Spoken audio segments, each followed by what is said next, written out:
কামড়া গেছে বলছ গেছে ভাঙা গেছে রুম থেকে দেখছে উপরে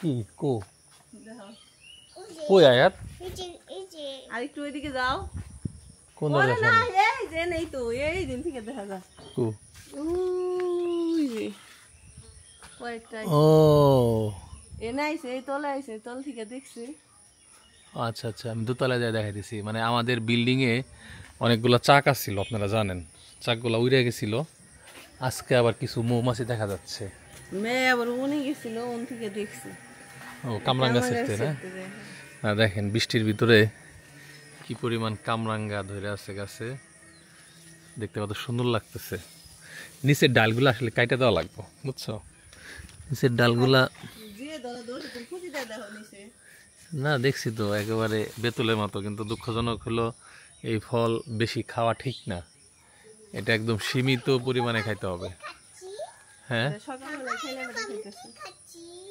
সকালবেলায় তুমি কামরাঙ্গা খাইতেছো এটা ঠিক হচ্ছে না সকালবেলা কামরাঙ্গা দিও না দিন না ই করতেছে এই নিচের ডালগুলো একটু সাইডে দেওয়া লাগবে ঠিক আছে করতেছে না ফিরে দুই একটা একদম ভরা কিন্তু দুই হ্যাঁ বৃষ্টি পানি ভিজা যায় হুম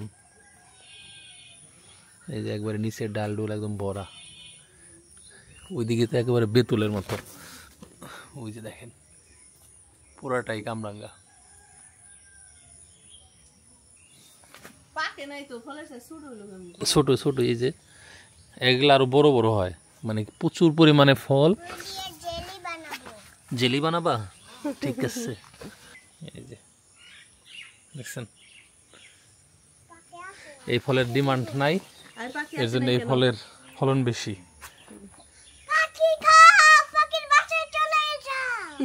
পাখিরা এসে খাও পাখিদের দাওয়াত দাও যে আমাদের বাসায় কামরাঙ্গা আছে আপনারা এসে এসে খেয়ে যান বলো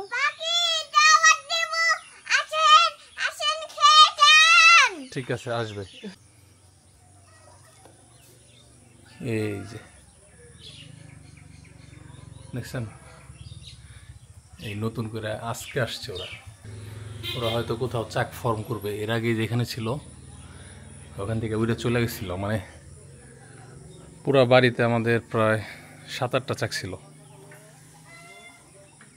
পুরো বাড়ি 7-8টা চাকের ভিতরে সবার শেষে এইখানকার চাকটা গেছে আর এই চাক থেকে আমরা কোনো মধু সংগ্রহ করছিলাম না তো ওরা যে অকৃতজ্ঞ না ওরা যে বাসাটা মনে রাখছে সেটার প্রমাণ হচ্ছে এটা মানে ওদেরকে যদি আপনি খাতির করেন ওরাও আপনার মনে রাখবে তা আবার চলে আসছে শীতের সিজন যদিও এখন অনেক দেরি আর এটা তো প্রায় ভরা বর্ষা এরকম বর্ষার সময় যে ওরা এখানে আসবে এটা ভাবি নাই আর ওরা চলে যাওয়াতে যে সুবিধাটা হয়েছে এই যে আমার এই সাইডের রংটা আমি করতে পারছি আমি একবার ভাবছিলাম হয়তো আমি রং করতে পারবো না কিন্তু ফাইনালি রং করতে পারছি সো এখনও চাকটা ফর্ম করে নাই ওরা কোথায় করবে ওরা নিজেরাও কনফিউজড দরজাটা আটকে দিতে হবে নাহলে যে বাতাসে বাইরে বেরিয়ে করলে সমস্যা হবে কারণ দরজা একবার আটকে দিলে যদি ওই সোজা নামায় ওরা চাক তো দরজা খুলতে পারবো না সেই হিসেবে আমার দরজা খোলা আছে খোলাই থাক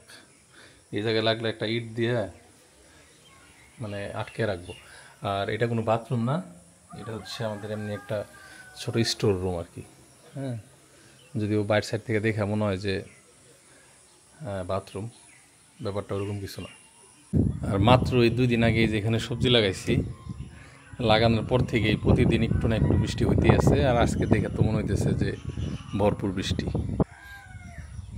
এত বৃষ্টি তারপরও আমার পুকুরে পানি নেই পুকুরটা রিপেয়ার করব পুরোপুরি না শুকানো পর্যন্ত করতে পারতেছি না ওদিকে কই যাবো আম খোড়ো না আচ্ছা আমি আইতেছি কোথায় শিয়ালের গর্ত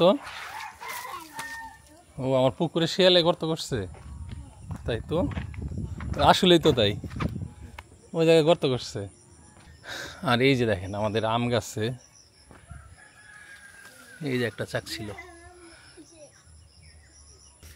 এটা পাকবো সিরা রাখলে এটা পাকবো সবই পাকবো আম সিরা সিরা রাখাটাই মনে হয় ভালো না হুটা হুটা হয়ে যায় দেখছি ঝুড়িতে পড়ছাল না ছুঁয়ে দিছিলাম হুটা হুটা হয়ে গেছে অবশ্য মিষ্টি কিন্তু হুটা হুটা হয়ে যায় তো মজার বিষয় হচ্ছে কি এই অনেকেই অনলাইনে সুন্দরবনের মধু বিক্রি করেন, প্লাস অন্য অনেক মধু বিক্রি করেন, কিন্তু তাদের কাছে চাইলে মধু নাই এই কথা শোনা যায় না।